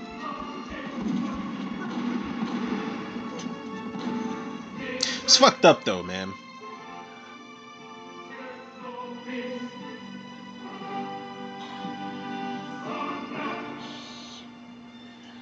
Same on a motherfucking cop. The what was I about to say? I always wonder, what if they really had like rehabilitation programs for goons and killers and just dudes in the street like this? I think they went to some extreme methods at the end, but listen, had this been a real thing, I think dudes that's in the street that really want to be about that life, rehabilitation isn't always an option. You know, I know a lot of people think people can change and this, that, and other, but when you're out here just taking lives, and I don't know. I don't think that can be redeemed, rehabilitated. But there's a moment where Crazy K sees everybody he's murdered in the streets, including a little girl, and his character going through that is pretty satisfying. It's sad because Lamont Bentley, like, it's like I said, it's bittersweet, but like character wise, it's satisfying to see him. You have to face all of these people who you've killed, and it's a really like mind fuck type of moment that has a crazy payoff to it afterwards. But it's so much going on. He was nodding his head like they were playing music.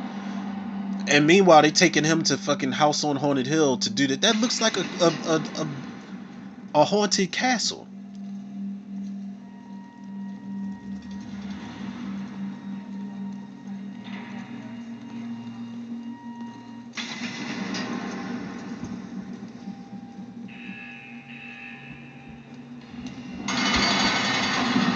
Yeah, I love how everybody in there is taller than Lamont Bentley.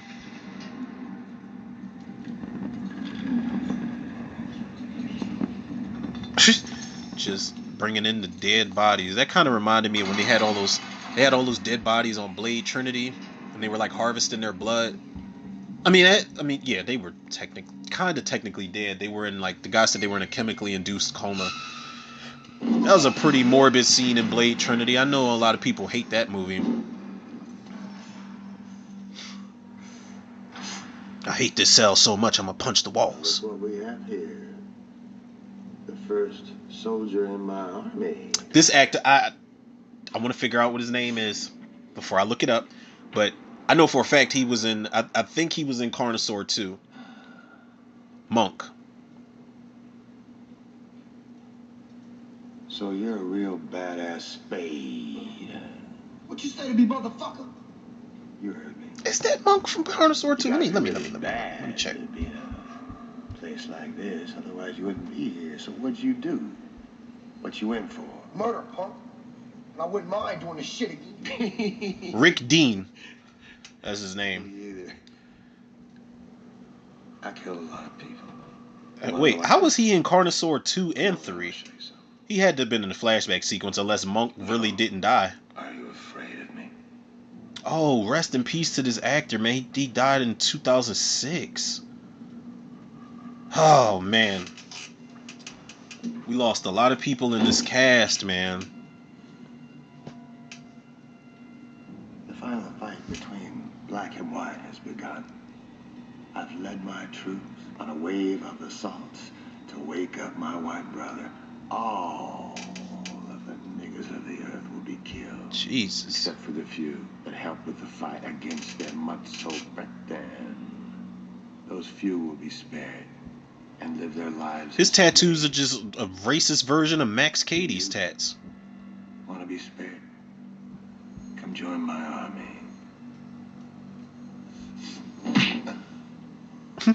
Such a 90s sounding punch. Hey, nigga. Those guys you killed, what color were they? Exactly. It's heavy shit right there, yo.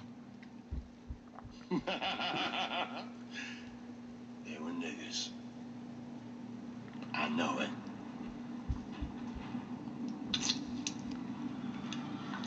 Ugh. You're cool with me, nigga. I like you. I like you a lot.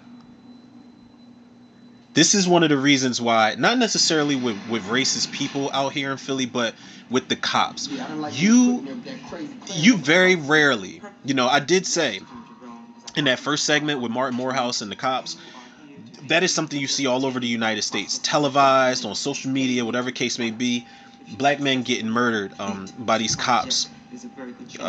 Just too much, man. As far as like the black on black crime, is one of the reasons, especially out here, is one of the reasons why you hardly hear about. I mean, it happened recently actually, and rest in peace, shout out to I think his name was Alexander Spence, who was shot and killed by the police like a couple weeks ago or like last month or so. So rest in peace, shout out to him, prayers up to the family. But outside of that, it is very rare, at least that I hear about cops shooting and killing black men in Philly, because we do it to each other every single day. And that's the reason that a lot of cops can sit back and just, well, we don't have to do what everybody else is doing all across the United States, we can just sit back because they're getting rid of themselves. We can sit back and enjoy the show. They're doing us a favor at this point. And that's what a lot of, not everybody, but that's what a lot of people want. So that's like why I said it was heavy as fuck when he said, what color were those dudes you killed? You cool with me? You know what I'm saying? You know who is not cool with me? That fucking truck that is outside my window. So my apologies, people.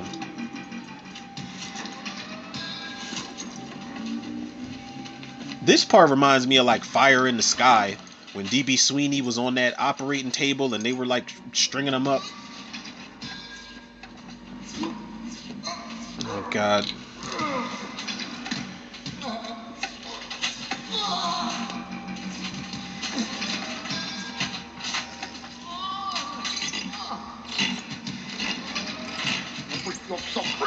I got this motherfucker.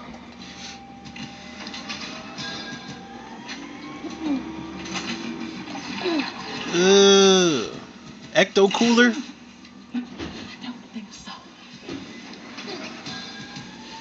First of all, trash day was what, Wednesday? It's Thursday. These motherfuckers is outside just acting a fool, man.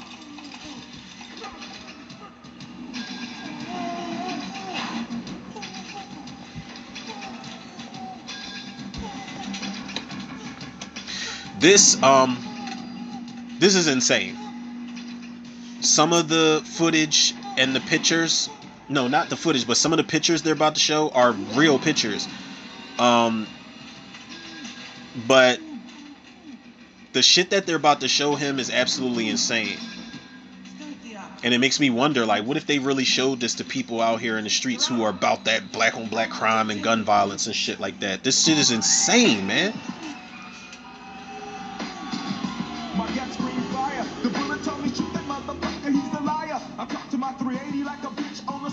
It used to annoy the hell out of me. My cousin used to say, when we both saw Tales from the Hood, this is the one song for some reason that stood out in my cousin's head, and I'm just like, shut the f.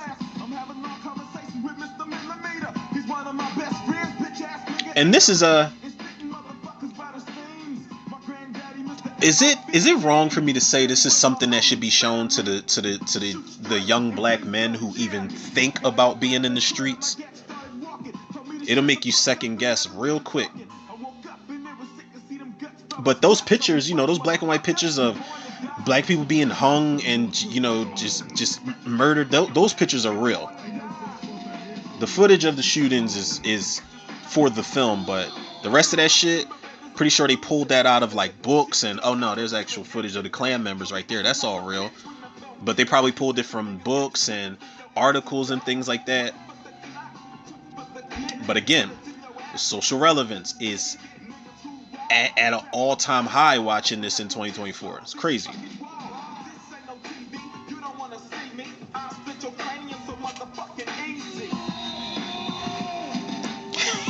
He's like, turn this shit off. They basically put him on I don't know the name of that ride that was at like every carnival back in the day. Where it spins around and you stick to the wall and shit like that. That's basically what they're doing. And was that Rodimus?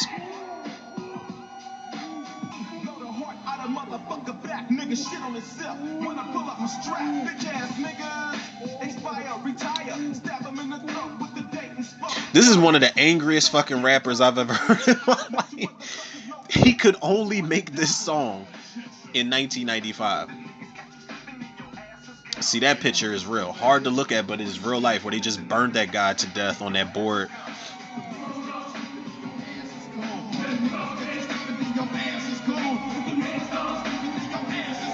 But this was a reality check for his character. He's just like, holy shit, like I've been doing this in the streets with no type of conscience and no consequence at all. And he's getting like a taste of his own medicine. Sensory what? Sensory deprivation chamber. Ooh, those restraints make my anxiety kick in. The punch by itself. It's a tiny meal, Alright, it's not that funny. I mean, I'm pretty sure she is definitely enjoying this because she's like, yo, y'all need a taste of your own medicine.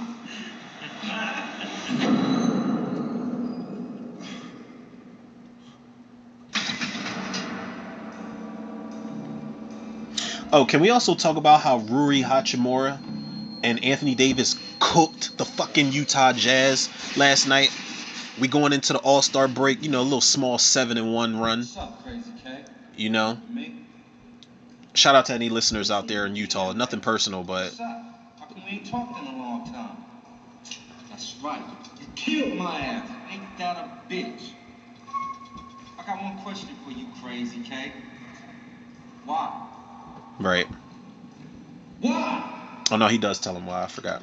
You was coming up short all the time, man. I couldn't just let you rip me off, nigga. Know us. That shit was wrong, man. Whoo, his whole... Look at the side of his head. It's just the side of his head is fucking... We ain't even the ones that kept Yo, that's Stacy from Menace to Society. Said you better go somewhere with that black power shit. And he was in Dead Presidents. But the side of his head, look at it, look at the head. Oh, this was heartbreaking to know he killed that little girl. And the bullet from the gun came through the wall.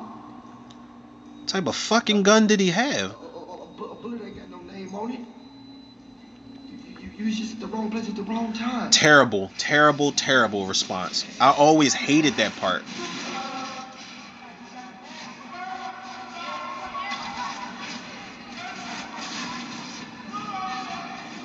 He's looking at Rosalind Cash like, I didn't kill you. What you doing here? Shut the fuck up! Why should they, Jerome? Are they saying something you don't want to hear? So you gonna blame all this shit on me? You trying to make me brave this up, motherfucker? Huh? I don't hold no responsibilities for these motherfuckers. But you are responsible for the lives you've taken, for the dreams you've turned into nightmares. Yep, that's a lot of bodies he caught in the street, man. I don't know how people sleep like that, man. What about the nightmare I lived in? Oh, wah, wah, wah. Wah, wah, wah. I don't know, Jerome. He's spitting. Who is responsible? Your mother? Your father? Your teachers? The world? Who? Exactly. It's easy to make excuses and point fingers, yo. The nightmare ends when you say it does. The ultimate wall break would have been if Freddy popped up when he's like, "What about my motherfucking nightmare?" one motherfucking responsibility in this war, and that's me, and that's it, motherfucker. So anybody and everything that ain't me ain't shit. Do you understand that? You ain't nothing without David Ruffin. This I'm not gonna lie, this it didn't really bother me until now, like the strobe light effect. Do you understand that? I don't give a fuck about none of you stupid motherfuckers. So what you do is stop fucking with my mind, man, and let them other motherfuckers. He's so pissed off. There's nothing to stop you, Jerome. She ain't even had nothing to do with it. I swear to God, I'll snap this bitch neck. Jerome, it's not too late to be saved. You won't get another chance. I need another motherfucking chance. You know why? Because I don't give a fuck. I said I don't give a fuck. He took the Bishop and Juice moment to the extreme. She's like, okay, let me just fade out real quick. I don't give a fuck. I don't give a fuck. I don't give a fuck. I don't give a fuck. We don't give a fuck either, motherfucker. Whew. Damn. Lordy, lordy, lordy. All I must say, I don't think you can rehabilitate those types.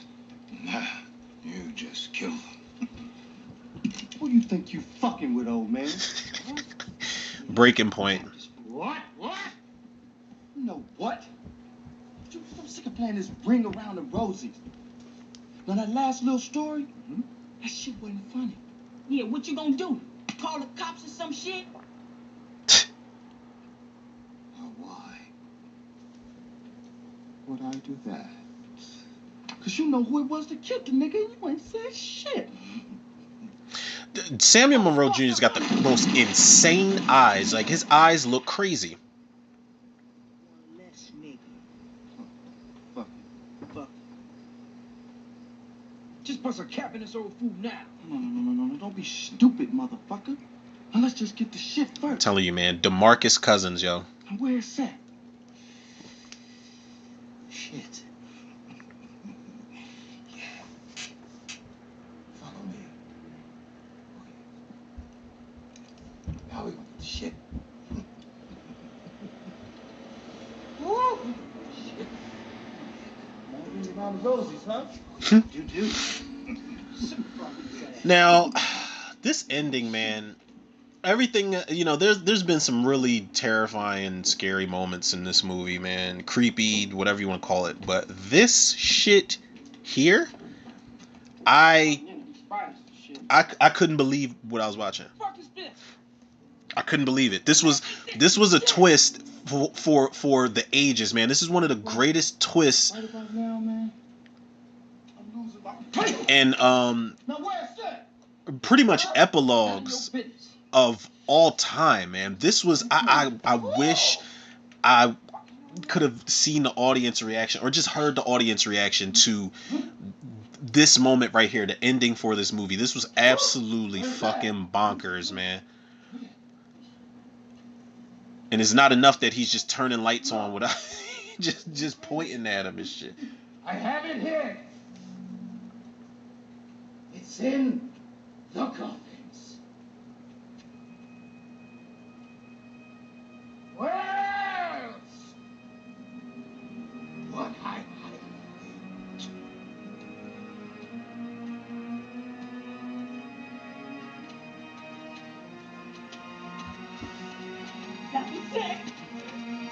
Now, how the hell they was gonna leave out of there if it was drugs in all three caskets? About fucking time! No, like, look at no motherfucker. Holy shit! What the fuck is that, man? Yo, man. What we gonna do, Bulldog? I don't know. Blast him! One would probably just die of shock at that point. Wouldn't really make a difference because they realize they're already dead. Yeah, at this point I'm like, what's really happening, yo? A few of his boys killed you. I guess you didn't make it. I ain't hearing this! No! What the fuck you trying Very. Motherfucker bullshit. If we dead, then what the fuck we doing in the funeral home with your crazy ass, huh? Oh God, man. It ain't the Pterodome, neither. Fat Tuesdays? Welcome to hell. Shit, man. They should have just ran the fuck out at that point. I mean, it wouldn't make a difference. Okay, that was a super animated tongue that just came through the gap. That was a cool transformation at the time. When he turned into the fucking devil, I was like, oh my God. And their reactions are just, they're like, what is going on? You will burn for all eternity. This was one of the craziest fucking endings I've ever seen in my life.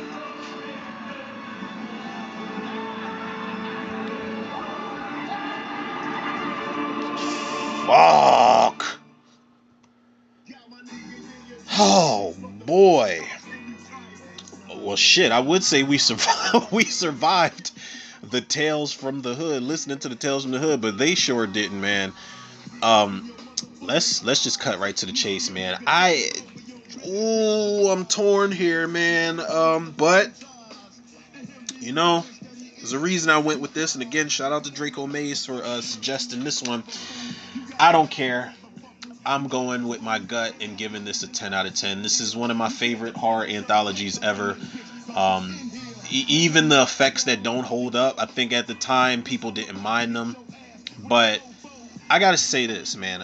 One of the things that plays into why I'm giving this a 10 out of 10, and before I get into that, I did mention it a couple times through each segment. But I gotta shout out first. I gotta shout out Spike Lee for overseeing this project, Rusty Cundia for writing and directing, and Darren Scott for co-writing this. And I'll get to the cast members as we close out. But like I said, man, watching this in 2024, the fact that this movie came out in 1995, the social relevance of this movie, the social commentary of this movie is as strong as it's ever been. The first segment, like I said, the police brutality, the crooked cops, you know, the politicians, the black politicians who they want the rug pulled from up underneath them, and they don't want them in a position of power to better the black community and to stand for something. You know, like I said, Martin Morehouse's character was basically like that generation's version of Malcolm X or Martin Luther King, or at least trying to be. And then you had crooked cops who wanted to just strip him of his dignity and of his and of all his accomplishments, and they did that. So the comeuppance was sweet for that, but that was the theme for that one. And the social relevance that one had. Then you get the second one with the monster, and I feel like it was so much more for me than the monster. It was the school bullying, which is another thing that's at an all-time high now. The school bullying is one of the reasons I want to remake a Slaughter High, for real, because y'all better stop that shit, man. That's where it can go. You know, you might have Marty Ranson fuck around and pay y'all a visit. Y'all keep, you know, bullying these damn kids. But the school bullying, and then that leads into domestic violence, whether it's you know, David Alan Grier's character beating on Paula Jai Parker's character, or whether it's him beating on Brandon Hammond's character. Either way, it's the domestic violence that I feel is the theme of that one. Then you get the racist politician type of thing, just the politics in general, and like I said, the smoke and mirrors aspect of that. Again, if you watch it today, people are going to go back and think to themselves like, wow, this is very, at least in my opinion, and I don't get political here, but this is very reminiscent of what the fuck is going on with Trump.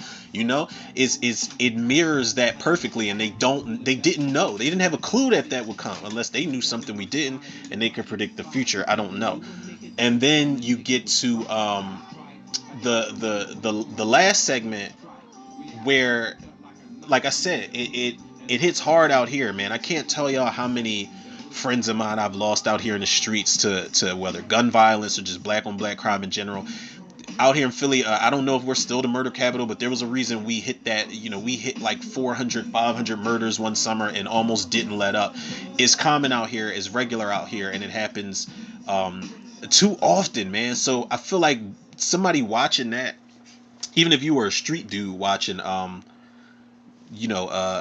from the Hood, I think that last segment would hit even the hardest street dude, and it would make them kind of, I don't know, necessarily second guess, but it's still going to hit them hard and just be like, damn. So that's that's really what it is on the outside looking in. You know, I just it's the weight of this movie, man. It just holds up so well for me, and the themes are there. And like I said, the prologue and epilogue segments are great. One of the most terrifying endings in any, not just anthology movie, but just horror movies in general, man. So yeah, it's a 10 out of 10 for me, people. Um, I think this movie, if we're talking like blaxploitation horror, like modern for the most part, up from the 90s up until now, this is in there. This is for sure in there. One could count like Demon Knight and Bones and things like that. I even think Juice is blaxploitation horror, if we're talking Ernest Dickerson movies. But Tales from the Hood is one of those ones that just I think it ages better. I think it gets better and better. I'm not talking in the sense of like the green screen or the visual effects or the practical effects, because there are a lot of great effects in here, but like I said, some of them don't hold up well. But I think as far as what it stands for and just the overall way that this story is told, it ages gracefully, man, with everything else that it's got going for it.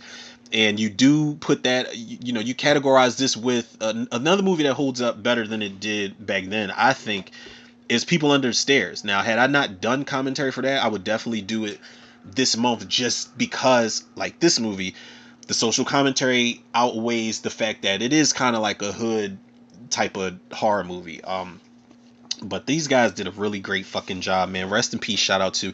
I had no idea we had lost so many of these cast members, man. So rest in peace. Shout out to Clarence Williams III, Michael Massey. Rest in peace. Shout out to Rosalind Cash and Lamont Bentley. Everybody else that was, that we lost in this cast. But shout out to Corbin Burnson, Joe Torre, DeAndre Bond, Samuel Marone Jr., Tom Wright, Anthony Griffith, Dwayne Whitaker, David Allen Greer, Brandon Hammond, Paul J. Parker. Like I said, cast stacked top to bottom, man. Now I'll say this, man. Before I close this shit out, I know that they came back to do parts 2 and 3, but me, the way this movie hits for me still to this day, I don't have any intentions on watching part 2 or 3.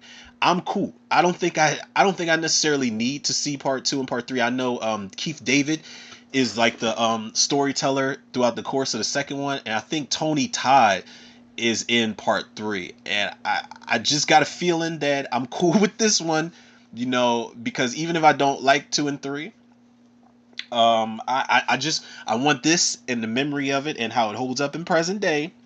I want that to be what it be. I need to learn that sometimes I don't always have to be a completionist and watch the rest of the sequels in the series.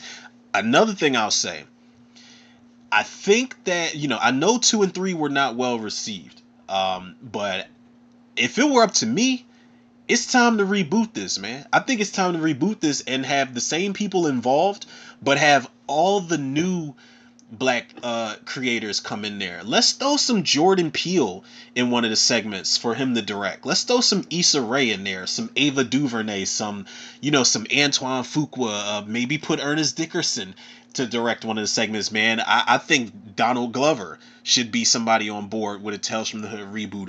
It's just me. I feel like there's way too many black writers, directors, producers, actors, and actresses that are on this new wave of black cinema right now and blaxploitation horror. It's no doubt in my mind that people will show up for a reboot of this movie, man. I don't think they should do the same segments over. I think that creativity in horror is at an all-time high, so I think that new stories can be told, and this is something that should definitely not be a dying property. I'm not saying that it is. I'm just saying, like, I just know that parts 2 and 3 aren't as good as this one. I already know it. I know it for a fact. Now, I don't know if that's fair because I haven't seen them and I haven't given them a chance, but I just it's something in my heart, man. I know, but I want to see this rebooted with all the right people behind it, man. But big shout out to everybody that was involved in this, people. Y'all already know where to go, and if y'all don't, y'all can follow the podcast on Spotify, iTunes, Google Podcasts, Apple Podcasts, Overcast, Pocket Cast, Breaker, Radio Public, Podbean, and Podcast Addict. Shout out Spotify for podcasters. Follow me on Facebook, Instagram, and TikTok, Romero Tudor. Shout out to the Facebook movie group, The Cinemaniacs. And last but certainly not least, shout out to the Tudor reviewers, the listeners, the lovers, the supporters out there. Still think I got 2 trailers to do right after this. I think I got that. I said this shit earlier in the commentary and I forgot. I think it's the X-Men '97 trailer. Can't miss that one. I got to do a trailer reaction for that, and I have to do a trailer reaction for that. What the fuck is it called? Is it called Bite? Sting? Fang? I don't know. But I just know it's the spider movie. They keep comparing it to arachnophobia style spider film. I don't know how blasphemous and bold that is, but we'll see, man. I'm hoping it's good because I'm all for bug movies. I think we need a resurgence in good bug movies. There's a lot of bad ones. You can go on Tubi and look at the bad ones. Fucking ice spiders and lava lantu lantern flies and all whatever that shit is. I don't think there's really a lantern flies horror movie. I think it should be with how they swept the nation. I think somebody just crash landed a boat with a box of the motherfuckers and they just popped up because I haven't seen one in probably like a year. Almost 2 years now, but whatever. I don't, I'm not really, bugs make me itch, man, but I will watch the bug movies to push the envelope. But we'll see how that one goes, people. Y'all already know the love and support y'all show me. I show it back to y'all tenfold and then some. So with that being said, people, yours truly, Romero Tutor. Another episode of Tutor Reviews in the can. I'll check y'all on the next one.